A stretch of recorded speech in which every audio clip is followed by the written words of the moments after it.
পাম বুলি মই আশা কৰিছিলোঁ। বহুত মই আনন্দিত হৈছোঁ। মানে কি বুলি মানে বুজাবলৈ মোৰ ভাষা নাই আৰু ইমান আনন্দ লাগিছে। মই খবৰটো যেতিয়া মোক ডাইৰেক্টৰ মেমে ক'লে, মই মেমক মাত মাতিব পৰা নাই। মই কান্দিম নে হাঁহিম এনেকুৱা লাগিছে। খুব ফূৰ্তি লাগিছে আৰু ভাবিছিলোঁ অৱশ্যে পাম বুলি, কিন্তু আকৌ কেতিয়াবা ভয়ো লাগে, নাপাবও পাৰোঁ। কোনে কি ভাবি থৈছে, উপযুক্ত বুলি ভাবিছেনে নাই, সেনেকুৱাও কথা থাকে। তথাপিও অলপ ভাবিছিলোঁ আৰু। আমাৰ বিদ্যালয়খনৰ নাম 177 নম্বৰ BJ বালিকা নিম্ন বুনিয়াদী বিদ্যালয়। আমাৰ এগৰাকী হলিৰাম নাথ চৌহৰীয়াদেৱে দান কৰিছিল মাটিখিনি। মানে তেওঁৰ মাকৰ নাম বকুলি, ঘৈণীয়েকৰ নাম যোগেশ্বৰী, সেইকাৰণে BJ বকুলি যোগেশ্বৰী। দানবীৰ হলিৰাম চৌহৰীয়াই আমাক স্ত্ৰী শিক্ষাৰ বাবে সেইখন স্কুল পাতিছিল 1936 চনত। তেতিয়া স্থাপিত হৈছিল। মই তাত 1993 চনৰ পৰা আছোঁ। প্ৰথম মই 1988 চনত কৰিছিলোঁ এই দলগাঁও কৌপাটি নিজ মাজগাঁও LP স্কুল এখনত। তাৰ পৰা ট্ৰেন্সফাৰ হৈ মই 12 দিন গৈছিলোঁ তাতে। অকণমান মানে ভিতৰুৱা অঞ্চল কাৰণে মোক সোনকালে ট্ৰেন্সফাৰ কৰি আনি দিলে। মই প্ৰথম ষ্টাইপেণ্ডাৰীত কৰিছিলোঁ 470 টকা দৰমহাত। তাৰ পৰা আহি দক্ষিণ চুবুৰী জ্ঞানমালিনী স্কুলত কৰিলোঁ। কৰি মই 89ত মিৰ্জাত বেছিক ট্ৰেইনিং কৰিলোঁ। 90ত ৰিজাল্ট ওলাই বৰদলগুৰি 1 নম্বৰ প্ৰাথমিক বিদ্যালয়ত এবছৰমান কৰাৰ পিছত এই BJ স্কুললৈ আহিলোঁ। তাৰ পৰা 2018 চনৰ নৱেম্বৰত মোক হেড হিচাপে সহকাৰী হিচাপে থৈ দিলে। তাৰপিছত 19 চনত 10 জানুৱাৰীৰ দিনাখন মোৰ প্ৰধান শিক্ষকৰ দায়িত্বভাৰ অৰ্পণ কৰিছে। তেতিয়াৰ পৰা প্ৰধান শিক্ষকৰ পদত চলি আছোঁ। প্ৰধান শিক্ষক এতিয়াতো অলপতে প্ৰধান শিক্ষকৰ পদবীটোও হ'ল। 100 ষ্টুডেণ্টৰ ওপৰৰ যিবিলাক থাকে এইবিলাক আমাৰ এতিয়া 425 আছে।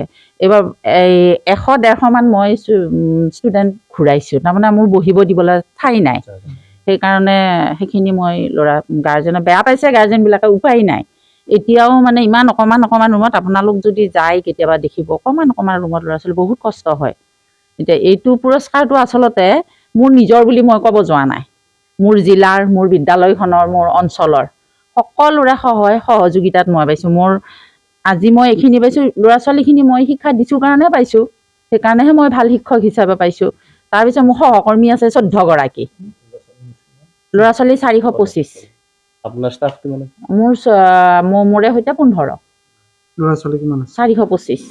এতিয়া এটা পোষ্ট পিছে খালী হ'ল। এগৰাকী এই হেৰি আছিলে বাহেতা চাৰিআলি, তেওঁ পুথিমাৰিলে ট্ৰেন্সফাৰ হৈ গৈছে। সেইটো চিট খালী হৈ আছে। এতিয়া 14 গৰাকী। যিহেতু আপুনি চিপাঝাৰৰ একমাত্ৰ ৰাজ্যিক কীৰ্তি শিক্ষকৰ পুৰস্কাৰ লাভ কৰিছে, গতিকে কেনে লাগিছে বা আপুনি কি আহ্বান জনাব বাকী শিক্ষকসকলক? বাকী শিক্ষকসকলকো মানে সুন্দৰকৈ মানে শিক্ষকতা কৰি যাওক। এইটো নহয় যে মই আহিছোঁ, মই অকল টকাখিনিহে ল'ম, দৰমহাটোহে ল'ম, সেইটো নহয়।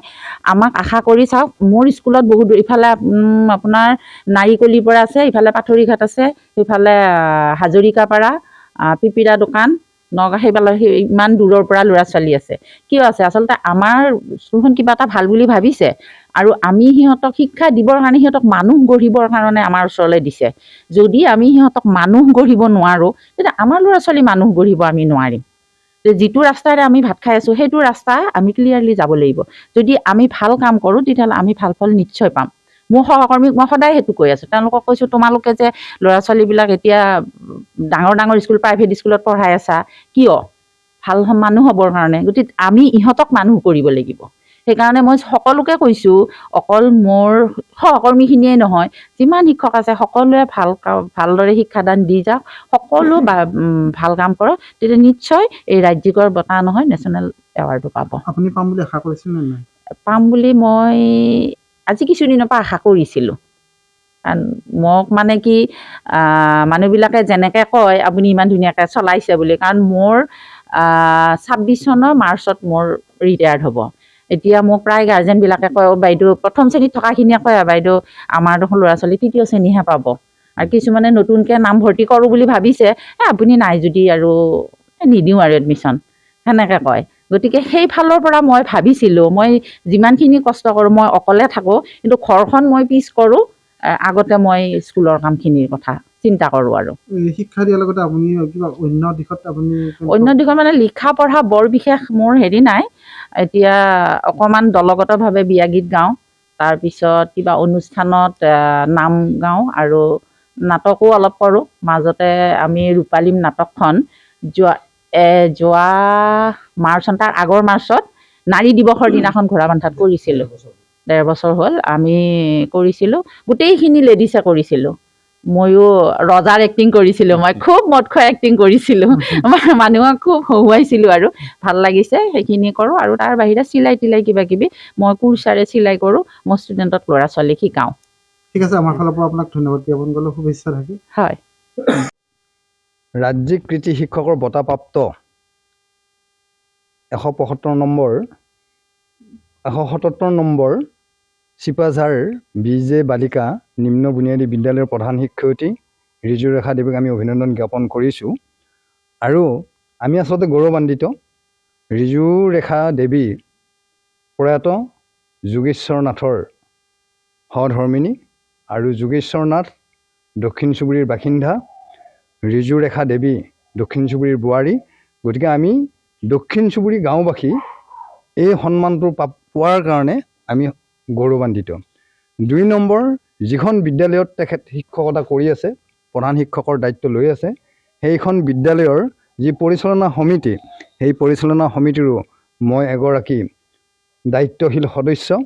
গতিকে সদস্য হিচাপেও এই বিদ্যালয়খনলৈ এই গৌৰৱ কঢ়িয়াই অনাৰ কাৰণে, তেখেতে এই সন্মান লাভ কৰাৰ কাৰণে আমি আনন্দিত, আপ্লুত আৰু সমগ্ৰ ছাত্ৰ ছাত্ৰী আৰু শিক্ষক সমাজ এই ক্ষেত্ৰত গৌৰৱবোধ কৰিছে। ৩ নম্বৰ কথাটো হ'ল, যিহেতু ৰিজুৰেখা দেৱী যি কৃতি শিক্ষক, ৰাজ্যিক কৃতি শিক্ষকৰ বঁটা পালে, তেখেত এগৰাকী সংস্কৃতিপৰায়ণ শিক্ষক। আমি দৰঙী কলাকৃষ্টি উন্নয়ন সংঘৰ যিহেতু মই দায়িত্বত আছোঁ সাধাৰণ সম্পাদকৰ, আমি এমাহ আগতে তেখেতক দৰঙী সন্মান প্ৰদান কৰিছিলোঁ আৰু এমাহৰ পিছত তেখেত এই সন্মান লাভ কৰাৰ কাৰণে আমি দৰঙী কলাকৃষ্টি উন্নয়ন সংঘৰ তৰফৰ পৰাও আমি তেখেতক অভিনন্দন জ্ঞাপন কৰিছোঁ। আৰু এইটো এটা গতানুগতিক প্ৰক্ৰিয়া, আৰু এই সন্মানটোৰ জৰিয়তে যিসকল শিক্ষক শিক্ষয়িত্ৰী শিক্ষকতা কৰি আছে, গুৰুৰ দায়িত্ব পালন কৰি আছে, সেই সকলক উৎসাহিত কৰাৰ এই পৰম্পৰা, মই ভাবোঁ এই সন্মানটোৰ জৰিয়তে বাকীসকল শিক্ষক শিক্ষয়িত্ৰীয়ে এই ধৰণৰ সন্মান পাবৰ কাৰণে আজিৰ পৰাই তেখেতসকলে সংগ্ৰাম কৰিব। ভাল ধৰণৰ শিক্ষকতাৰ জৰিয়তে এগৰাকী কৃতি শিক্ষক সন্মান লাভ কৰিবৰ কাৰণে প্ৰতিগৰাকী শিক্ষকে এনেধৰণৰ সংগ্ৰামত জড়িত হ'লে নিশ্চয় সমাজখন ভাল হ'ব।